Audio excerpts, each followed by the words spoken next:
But, John, this evening you brought in another guest with you. You want to tell us about your guest? I did. So almost 1 year ago, I was sitting at my house trying to figure out something to get my little son Carson into, and I have been a person my entire life that, while I am a pretty successful person, I have a tendency to get off track of being focused. I like to help people, and I start doing many different things, and the one thing I've really had to work on is being more of a focused person. So he's a lot like I am, and I sat here and I thought, what can I do? What type of an activity can I get him into that will help him maybe, not have to go 19 or 20 years into his life before he starts to figure out a system to really, or even longer, to get more focus and that type of stuff. And, I did some thinking about all different types of sports and things like that, and something drew me to martial arts. And, I went online and I searched the different schools, and I had conversations with 3 or 4 different karate schools out there, and I just happened to find one that was, just to me, it's head and shoulders above the rest, and it's owned and operated by Sensei Ray, who is in the studio tonight. So, Sensei, welcome. Well, thank you for that great introduction. I'm blushing over here. I'm glad I'm on radio. Yes, that was a good introduction. Now, I got to ask you, though, John, so it sounds like you did a lot of research, checking out some other schools. What made you to go with this school? What really did it was, I don't want to have the ability to buy a black belt. I don't want the ability, we can get into this more, but it just seems like the way our world is set up right now, everyone's entitled. So it's like, if I show up to something, I should get this. And I want them to have to earn it. I want them to put in hard work, sweat, tears, everything you got to do, and just earn it in life. Sure. And when I got a hold of these guys and had the same conversation that I had with the others, it wasn't like, he can't be a black belt at 7 or 8 years old.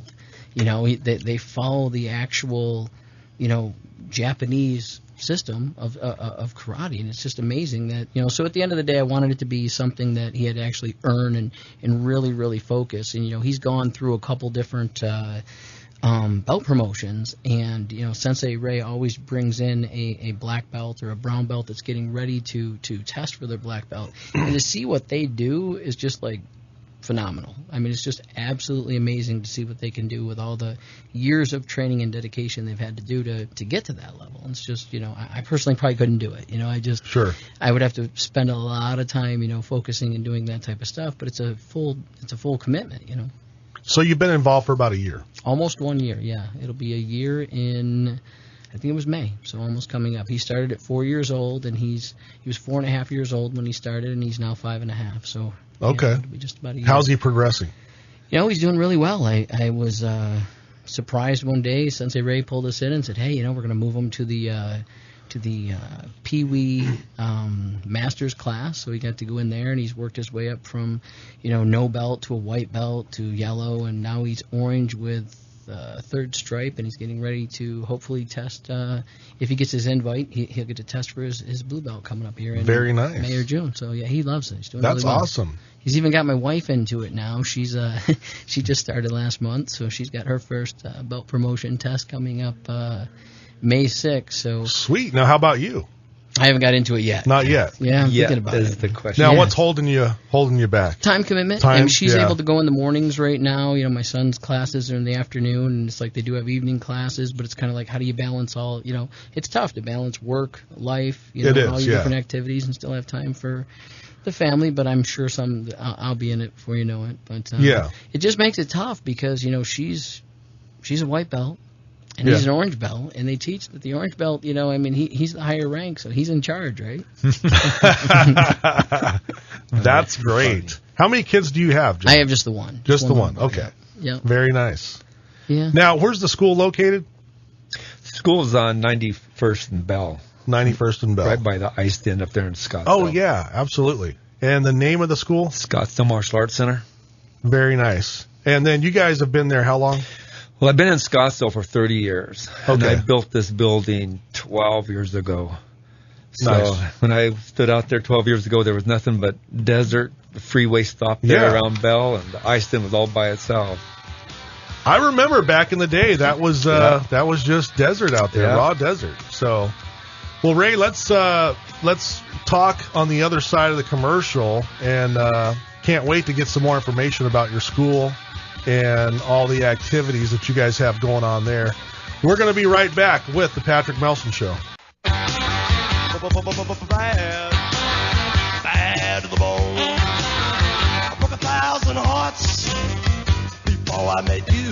All right, welcome back to the Patrick Melson Show. Hey, real quick, we had some news today about Tim Tebow. I meant to mention he signed with the Eagles. Looks like a 1-year contract. So, I don't know. What do you guys think? Think that's going to work out?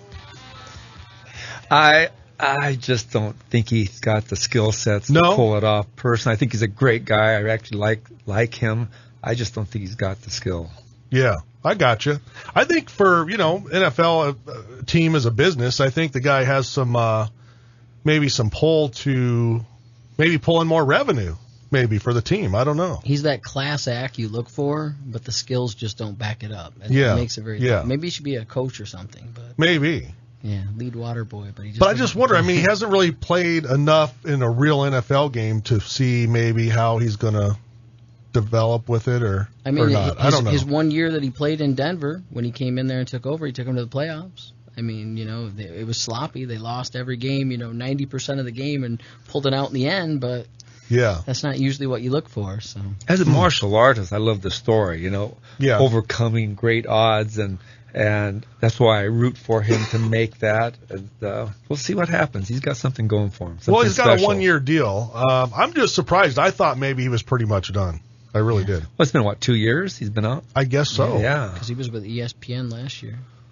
Yeah, quite interesting. We'll see. So they've got, what do they have, 4 or 5 QBs on the roster now, it looks like. So yeah, he's fourth. Yep. He's fourth, okay. Yeah. So that's a lot of QBs on the roster. I mean, generally these days they don't like to have that many. No. There's something else going on there. To bring him in as a fourth quarterback, I don't know, something. It could be marketing. Yeah, I mean, good PR. It's always PR, right? Or whatever. So, interesting. I can't figure out what they're doing in Philadelphia anyway. It makes no sense. No idea. Right. Okay. Yeah. Well, hey, let's get back talking about martial arts. Scottsdale Martial Arts Center. It's down off of 91st Street in Bell by the Ice Den, you said, correct? Yeah. Okay. So you've been doing this a long time. Yeah. Before we get into the kids thing, I'd like to give a little background on myself. Tell us how you got started in this. And obviously it's your passion, I can tell. My whole life has changed. I was born and raised in Miami, Arizona. And I was a third-generation miner. Nobody in my family, either side, had ever gone to college or anything. And I got a scholarship to play football for MCC.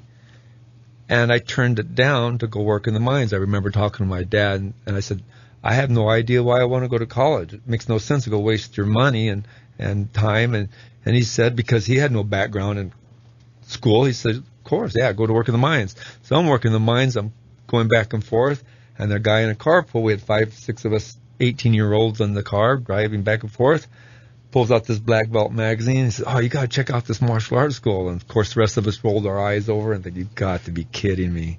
Coming from a small mining town, you already know how to fight by 18.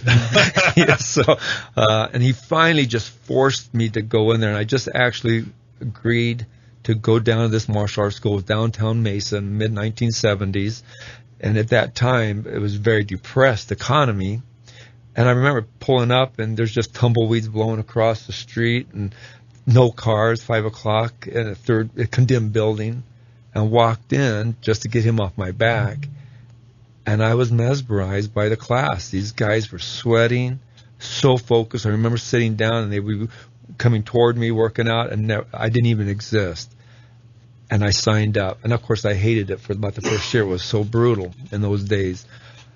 But it was brutal? Oh, my God, it was a lot of hard work or discipline? It was just hard, brutal training. It was very militaristic, condescending. It was horrible. And I was going to quit every day. I just barely. No way. I absolutely hated it. And then, but when I went home and recovered, I thought, God, this is pretty cool. And there was no children or women in those days. It was just young men. Okay. So I hung in there, and then after a period of time, I don't know how long, maybe less than a year, then it grew on me. But what happened was this. All of a sudden, I had a great teacher. He was very philosophical. Started giving me insights about the world. I had come from a blue-collar background, a small mining town, where you were raised to hate people in big cities. You were raised to hate people with money. You blamed the government. You blamed the company. This is the environment that was. Oh my! Yeah, absolutely. And all of a sudden, I had an instructor starting to show me different thoughts about the world. And as you're going through the martial arts, you're going through all the emotions of hating it, going for rank, failing, all these types of problems, and starting to think differently. And I ended up getting out of the mines. I went to college, went into sales, which, oh my God, as a person from a small mine town, you hated salespeople. And I became what I hated. But actually, I learned more about life being in sales than I did anything else. Actually, my dad used to tell me, he said, everybody should put 2 years in the military. I think everybody I've heard that said a lot. Yeah. I think everybody should do 2 years of sales because it was brutal. And I remember quitting many jobs right before they fired me for not selling and being productive. But I started to understand things a little bit more about life. And then that's when I started getting on this path. And because it changed the way I thought, I started doing things that other people said you couldn't do. First, I was told you could never do full-time martial arts unless you were Japanese. That was the thing. All the instructors were Japanese in those days. Next, if you went full-time, you had to be commercialized. That means you had to give rank to 6-year-old black belts and charge contracts. And I was told you could never own your building. Well, one by one, I knocked those out. And nice. Yeah. So you did all those things you absolutely were trained maybe you couldn't do. Absolutely. That's interesting. Now, I did want to ask you, what style of Japanese karate was this? I do Wado. Now, back then, though, was that what you were doing? Same So system. what you got introduced to, you're still doing today? Absolutely. Okay. I do the exact same thing. Our ranks come out of Japan. It's a traditional school. So you're looking at 4 years minimum to become a black belt. Standards are high. There is failing. Did you say how many years? A minimum of 4 years. 4 years. Okay. Most kids are looking at 4 to 10 years. And Sensei, what's the youngest age someone can get a black belt? When I started, the youngest age was 18. Then in the mid-'80s, late '80s, especially when the Karate Kid movies came out, that's when we had the big influx of kids. They eventually moved it to 13. This is in our system anyway. And actually, at that time, I really argued. I thought, 13 years old, how can you give a black belt? They can't defend themselves against a full-grown adult. But these kids were starting at 4 or 5 years old, and they were putting in a decade of training, and their technique was black belt level. They were still 13. And in most cultures and communities, 13 is that age of moving from child to adulthood. Sure. And so there was something there. And though I argued about that, I sent letters to Japan. I was a traditionalist. Well, we ended up having to go with those rules, and it was the greatest thing ever because these kids are great at 13, and they know clearly who they are. They're not going to go out and defend themselves against a full-grown adult man, but they definitely are mature. They're sharp. They give back. By the time they get to 13, if they've been in my program for 8 or 9 years, they know how to teach, they know how to relate. I teach them how to talk to people, how to coach, how to mentor themselves. Sensei, that's the title that I have. That Japanese word is 2 words, sen and sei. One who's Sensei. gone. Yeah, sen is before, sei means person. One who's gone before. Okay. And so that's what a sensei is. It's a very prestigious title. Well, these kids in themselves become this, and so they start giving back to the kids below them. Carson will go that path. Right. At some point at brown belt, he'll probably be 10, 11 years old by that age. Then he has to start working with other kids. Interesting. Yeah. So this is different than other sports. Oh, absolutely. As far as sounds like the whole philosophy side of this. Absolutely. Sensei, I got a question for you. Yeah. We got a break coming up, but I got a really good question. So I've known you for almost a year, and why are you so passionate about kids? What has just made you? I mean, your whole school is geared towards anybody. You know, an adult. I could start tomorrow, but it seems like the majority are kids. Why are you so passionate about Do you kids? have children of your own? No, I don't. Okay. Yeah, that's what blows everybody away. So, Okay. Actually, I hated them for many years. Another story. We'll be able to talk on the other side of the break. The key is it changed my life. And it gave me possibilities I would not have seen without the philosophies of the art. And that is what I believe I need to pass on to children. Like we were saying before, I believe our country's in decline. I think these kids need more skills than we've ever needed. So that's my mission in life. Interesting. Yeah. And that we will do this. Well, one on that step at a time. note, you know, if somebody is highly trained with these skills, I guess if some bad times do come up, you never know.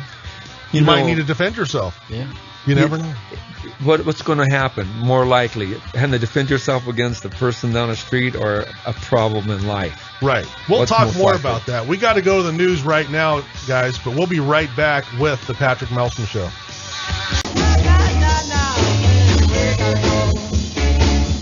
All right, welcome back to the Patrick Melson Show. Hey, we've got John Torrey, Realtor with HomeSmart, sitting in with us. His website, ScottsdaleLuxuryHomePro.com, and also Ray Hughes, Scottsdale Martial Arts Center in Scottsdale, up there at 91st and Bell. So, Ray, we're talking martial arts. We're having a good discussion. So you gave us a lot of background, and all that's very interesting. And where were we left off? We were talking about kids. You don't have your own children, but you have a passion for children, it sounds like. Well, and so how do you teach discipline to children? Yeah, Or how do you do that? How do you develop life skills in children? Well, here's how it works. In the martial arts school, it's great because every emotion that a child can experience happens on the floor. Anger, happiness, setbacks, depression, blame, it just goes on and on and on. And what's nice in the martial arts school, as these kids actually experience these emotions, they are being mentored in real time. This beats theory, lecture, and you can positively give them input on how do you handle it. That is how this works. Unfortunately, in the martial arts, you have many schools that teach by entertainment. They're trying to entertain the children. They say you can do your forms, make up your own forms, do it to music, wear different color uniforms, get ranks every 6-8 weeks, and be a black belt by 6. Nothing is learned. And we all understand that you have to work in reality. Now, the key is, how do you do that with children? You've got to be entertaining. You've got to have fun with them. So there's lots of types of games you work with them. But I'm stunned how people underestimate children. Even Carson. Carson's what, 4 or 5 years old? 5 years old, yeah. You can talk pretty maturely to this kid. It's amazing what a child knows in 48 months of their lives. Yeah, it's pretty awesome. I'm stunned. Actually, I got to watch myself because I can sit there and just talk to a kid for an hour and never get into karate. What do you think about this? What do you think about that? And that's really amazing. And so you can be honest with them. Nothing is free. Right. And then you can talk to them about paths that you can go down. Like today I had a kid that's not going to be invited to a belt test. And he's really angry. I said, okay, now here's the situation. Now you can just keep rolling down that road. You can see that in our culture. Mm-hmm. Or you can pull yourself back out of that and move on.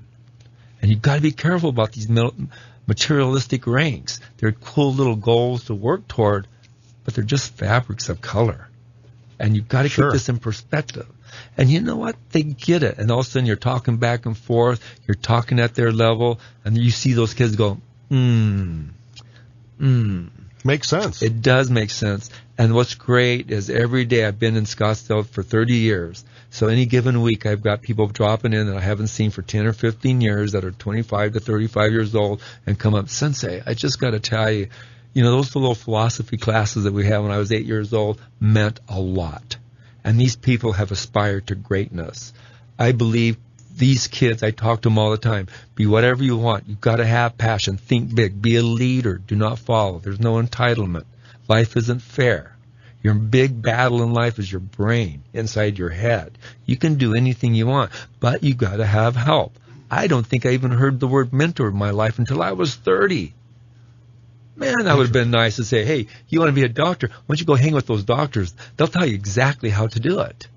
In the real estate business, right? There's not a doubt in my mind, John, if somebody came up to you and said, John, I'm 18 years old. I want to get in your business. Would you help me? Oh, and yeah, you of course. would. Yep. Absolutely. That's what's been done for me. Absolutely. It's a good point. So more young people need to think about that and be willing to ask and be willing to help out. Absolutely. And, you know, that's part of the martial arts system anyway. So they're learning this philosophy from rank to rank. I pass it on to the kid. The kid in turn passes it on to another kid. And then I'm talking to him. See, you helped this child. This child is being helped by another one. See, that person helped you up. So now take this out into the real world. What is your passion? If you want to work with whales, then you go over and you volunteer your time. Those people will tell you. Every businessman I've ever met, I have never met a businessman that said, I will show you how to make it for free. You just got to have the passion to put in the work. I'm not going to give it to you. When I wanted to build that building, here's $1 million building. I had no money. So I had a couple of parents that helped me out with the finance, all the legal stuff. And when I needed to borrow $50,000, and actually I needed to borrow $100,000. The guy said, "Yeah, I'll loan you $100,000. It's going to cost you $50,000 on top of that." This was a friend. First business was business. Sure. But the point was, he showed me how to do everything, but I had to go do it myself. I'd get up every day, put my tie on, go to bank after bank after bank, get turned down until finally I got a bank to finance the building. Very nice. Yeah. And my dad to this day thinks I'm stupid. He says, "How dare you borrow $100,000, pay $50,000? That's shark money. You've been, loan shark. Yeah, loan shark." And I said, "Dad, I instantly made $300,000 the day that building was built." Oh, sure, you had some built-in equity there. Absolutely. Yeah. And so you have to think different. I would have never thought that without getting into the martial arts, having a good instructor, philosophies that come out of the arts that you apply to the real world. And we were talking about off air about children. How do you teach a child that doesn't have all the brain sets or the skill sets to go get a great job? You just tell them, hey, you're an army of 50. You got to go fight an army of 1,000. How are you going to win that battle? There is a way. Now it's the same thing. Okay, maybe you're not as smart as everybody else. There's other ways of getting that job. Oh, yeah. Yeah. Interesting. Absolutely. Get a mentor, find out what are they looking for, and do what they want. Right. And these are things that children have to start to learn over years. You can't just simply have an hour talk about it and it's there. This is why it's critical for people like John to bring their kid in, that they keep their kid in long term. Now, the other side, people always say, "Oh, you're just trying to make money." No, it's philosophy that takes a while to get it in your head to be able to apply it. Sure. Now, what is the percentage of children and adults in your school? Well, it's more children? Oh, a lot more children. I have 300 students, probably 200 or 12 and under. Okay. And then we've got a lot of teens and adults. Now, I was curious, what are people looking for when they come to you? What are they looking for? Are they looking for self-defense, or are they looking for philosophy, discipline, or what do you see? You know, self-defense is right there. But more importantly, it seems to be discipline. Okay. People want their child to be focused and disciplined. And martial arts is kind of like a military kind of environment. Rigid routine, da-da-da-da-da. But what blows the parents away in my school is when they walk in, within just a few classes, they're stunned at what's happening in the class. We're talking about life skills, how to talk, how to lead, how to follow, how to handle rejection, how do you win with no skills, how to perform, how do you handle the person beside you going faster in rank than you are, fighting your ego, teaching the battle is within. And that's what I'm stunned every day. A parent will come in and says, "I learned more about parenting coming to this karate class and watching this." Oh, nice. Yeah. How do you discipline a child? How do you discipline a child and raise them up at the same time? That in itself is a great, great skill. Interesting. And what's cool about that is when you're taken a child through that because all children are going to make mistakes and they're going to let you down, and you show disappointment and not anger, and you lift them up. And then what happens is over time you talk to that kid and say, you see when you did this wrong? Someday you're going to be a manager. You're going to be 30 years old, and the people in your department are going to be 50 years old, so you're going to have great management skills. How do you manage people? Not demean them. You've got to lift them up, but you still got to have control. Right. You got to still discipline people that don't do their job. I think one of the things that impressed me the most was first belt promotion, to watch 4-year-olds, 5-year-olds, 6-year-olds getting up in front of 200 parents. The whole place is just surrounded with parents standing because there wasn't even enough room on the bleachers. And Sensei would walk up and say, you 4-year-old, get up there and perform, basic form number 1. And this little kid, they'd get up there in front of all these people, wouldn't even think about it. Now, what is the biggest thing that most adults fear? Public speaking, being in front of people, confidence. These little guys are getting up there and just doing it like nothing. It's That's amazing. It's absolutely amazing. Wow. All right, guys, we got to go to our last break. I did want to know real quick, you have more males or females in yours? We have more males. It's probably 60-40 split. Okay. Male, female, a lot more male. Pretty females. Close. Yeah. Interesting.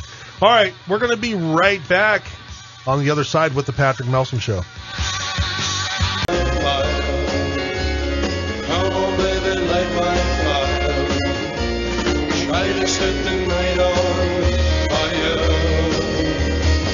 All right, welcome back to the Patrick Melson Show. We're hanging out with Ray Hughes, Scottsdale Martial Arts Center, and, of course, John Torrey with Home Smart Realty. So, Ray, I had a few questions for you. Yep. What is this martial arts, what is it used for mainly in situations of self-defense, would you say? You've been around this your whole life. I'm just curious. Obviously, people get highly skilled and trained. When are they actually using this skill? You know what? The number one thing is just being aware of potential danger before it happens. The one thing. So you teach that? Oh, absolutely. You have to, because the thing is, not all people are going to be great martial art fighters like you see on TV. It just doesn't happen. We have different natures, passions, all that kind of stuff. And you still don't know what can happen. Odd things happen in a real fight. You just don't really want to go there. Just watch the news. Right, you mean anything could happen. Yeah, sure. And so you just don't want to go there. But what's nice with training is you've gone through scenarios over and over and over. You have a calmness about, at least you have a plan. I was a kid, and I remember being bullied a lot until about the 5th, 6th grade. And I didn't, because I didn't have a plan. My dad would yell at me. And then when I started fighting back, I started learning how to have a plan and fight back. Well, these students have a plan. They know how to get out of it. They see something happening, get out of there quickly. And if it's going to come to contact, hit first. If you have to go to contact, somebody touches you, you got to fight.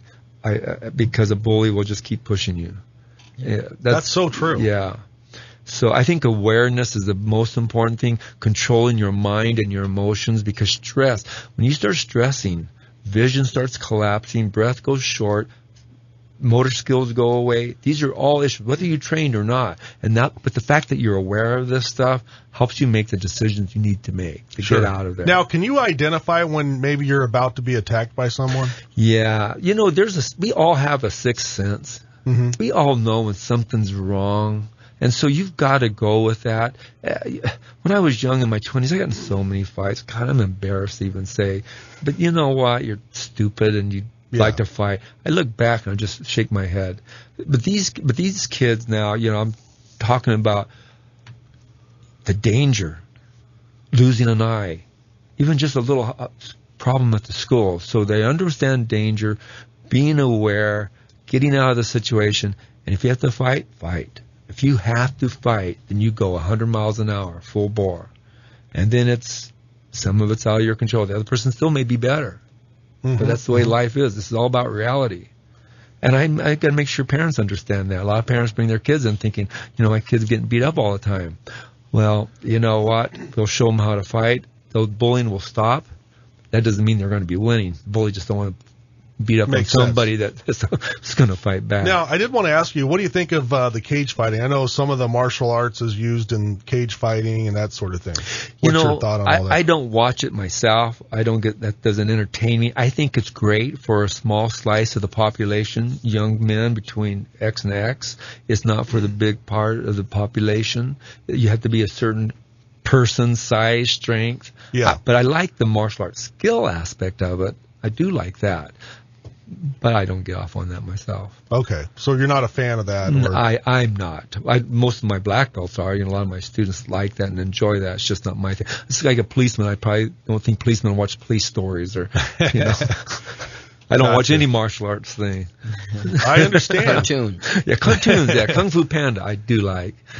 So I did want to ask you about USA Karate Arizona. What's the purpose of the nonprofit and that sort of thing? Well, there are a couple of things. One, Arizona has been so backward about in everything we can talk about, right? And in martial arts has been the same way. So about 5 years ago, I just got tired of the low-level quality tournaments we've had in the state, no direction, and decided to get involved with what the world was doing. And the world is doing WKF, part of the Olympic movement. So karate right now is operating as an Olympic sport under the IOC, but it hasn't become a full-fledged sport as of this moment. Okay. So if you're going to do something, do it the correct way. So I brought USA Karate in, but we also, and it needed to be a nonprofit, I wanted to give back to the students so they could go travel abroad. When I went to Japan in 1980, I come from a little Arizona town. I go there, and there's 5,000 black belts from around the world, 30 rings. I never saw more than 3. I went out there, got crushed because of the bigness of the event. So I wanted to solve that problem. But more than that, me personally, is I wanted to give more kids the opportunity to train in martial arts. So we've got a nonprofit where we'll pay for their expenses, all of it. But they have to give back to the society, to our community. I don't believe in entitlement. And so the way this program works, we'll fund half of the fees for these kids. The school, participating school, pays for the other half. And that kid has to give back to the community. It solves all kinds of problems. We have 3 psychologists on board to document. We've got to have hard documentation about how does martial arts really work. Anybody that's been in it says it, but there's no documentation. So when I'm going out there and I'm talking to somebody, I have a couple of people, I want to raise $100,000. And the guy is saying, well, show me the documentation. I'll give you $100,000. But you also got to make it worth $500,000. So my natural sales thing come back. So if I show you that, I'll get $100,000. He says, absolutely. So we're doing a couple-year pilot programs, monitoring these brand new kids that come in, testing all their schools. It's complicated. It's beyond my understanding. And so we can show documentation of what martial arts, traditional martial arts taught well, will help children. The schools have to be, that'll participate, have to be screened. There are many martial arts schools. There's traditional schools out there. That doesn't mean they know how to teach children. They might teach them how to kick and punch, but actually how to develop life skills, be successful in life, not very many do this. And so if you're a school that's teaching with entertainment, you're not doing any service to the children. If you're a school that's trying to teach children like adults, that's no good either, because they've got to be groomed through a long-term process. Sure. And now, these philosophies, they go back like hundreds or thousands of years from the beginning of all this? Absolutely. I don't want to get into a big history dialogue about it, but absolutely, that's what's so beautiful about martial arts, because it's part of the art. Versus baseball, they're all great sports, but they're sports. There's not really a philosophy other than maybe a coach that brings on his personal life skills onto that, but it's part of our system. But a lot of people have lost it, unfortunately, in the martial arts. A lot of places are just kid playgrounds, unfortunately. A lot of people don't want to teach kids. They think it's like babysitting. I hate when somebody says that to me. It just bums me out when I hear these guys tell me, oh, you're just a babysitter. You got to be kidding me. These are our future people of our country. And I'm an adult. I love adults. But they're not the ones you need to help groom. It's the young people. Sure. And so we got to help these kids get in. There's a lot of kids here in Phoenix that need funding. They don't have the money to go into a school. How can people help with that? Well, go to our website, usakarateaz.org. And this is totally separate from the school. Oh yeah, my school's fine and it's full and we're great and that's fine. This is a state organization. It's a nonprofit. We're part of the Olympic organization, and all monies go back to the athletes. Now, the youth development program, kids that don't want to compete, that's fine. We want them to do that, because even if you never win a match, competing is as close to life as you can get, in my personal opinion. Dressing up, performing, failing, getting back up, going out, figuring strategies on how to be successful, what the tools you have. A lot of life lessons. Yeah. Or, the best thing is somebody to, go to that website and just call me. We'll go out for lunch. I'll talk a little bit more in depth of what we're doing, because there's so much more than what I can cover here. What is the website again? usakarateaz.org. usakarateaz.org. Got it. Yeah. Okay. Sensei, you don't look a day over 35, but what do you want to do with the remaining time you have in life? Well, I'm going to be 60 here pretty quick. The school will be turned over to the heir apparent in 5 years to run the school. I will, of course, still turned over to who? The heir apparent. I have a young man that is being mentored to run the school, Tyler Warren. All right. Great young man, as John knows. 65, he will take over. And then from that time, I'll still be teaching and being the old philosophical wise person, I hope. But primarily to raise money for children for the rest of my life. This is I'm worried about our country. These kids need life skills. They need reality. And it can be taught. Where else is this being taught? It's not being taught in the school. That's just simple academics. Right. Kids, you can have great parents, but kids start tuning out parents at a relatively young age. We've all done that. So you need that third person that is an advocate of the parent, same values, and is talking from a third person position. This is how kids learn, and you can't talk down to them. It's a fascinating, and it works so well. I'm just jazzed. I'm just so blessed. Thank God for this. Maybe it's destiny. I don't know, because people that know me are stunned from where I came from, because I used to be a hardcore fighter with a bad attitude. And oh my! Oh yeah! Wow! Won many championships and had a great competition career, but I'm just so ashamed of my behavior in those days. So it's amazing how you can change. It comes full circle. Yeah, absolutely. Yeah. Now, give out the website again. Now, it is a nonprofit 501c3, so anyone that donates, it's fully tax deductible, right? Absolutely. It's USA Karate, KARATEAZ.org. All right. Do you want to give out your phone number as well? Yeah, my cell is the best way to get a hold of me is 602-315-5011, and I'll talk to anybody anytime. And I'll go anywhere. That's awesome. Absolutely. Glad to answer questions, it sounds like. Yeah, absolutely. Awesome. John Torrey, always good to have you in, sir. Thank you, my friend. Scottsdale Luxury Pro. Scottsdale Luxury HomePro.com is your website. Phone number 480-220-7248. Thank you. There you go. Awesome. Hey, it's been a lot of fun. It has. This karate talk could go on for hours, I think. I think it will. You know what I mean? It's crazy. It's crazy. Hey, if anyone wants to email me directly, it's smokinghotradio@gmail.com. I'm Patrick Melson. Have a good evening. We'll see you next week.